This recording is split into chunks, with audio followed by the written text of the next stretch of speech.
Child and old age care আশ্রমের chairman Milton সমাদারকে গ্রেপ্তার করেছে ঢাকা মহানগর গোয়েন্দা পুলিশ।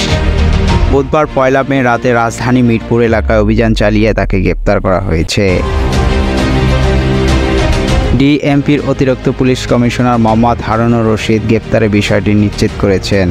সম্প্রতি মিল্টন সমাদারের বিভিন্ন অপকর্ম নিয়ে গণমাধ্যমে সংবাদ প্রকাশ হয়। এরপর থেকেই সামাজিক যোগাযোগের মাধ্যমে তাকে নিয়ে শুরু হয় সমালোচনার ঝড়। মুখ খুলতে থাকেন ভুক্তভোগীরা।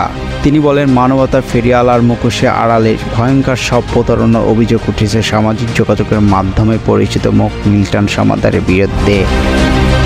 এমনকি অসহায় মানুষের নামে সংগ্রহ করা অর্থ আত্মসাৎ এবং তাদের কিডনি সহ অঙ্গ প্রত্যঙ্গ চুরির মতো গা শিউরে ওঠার অভিযোগ রয়েছে।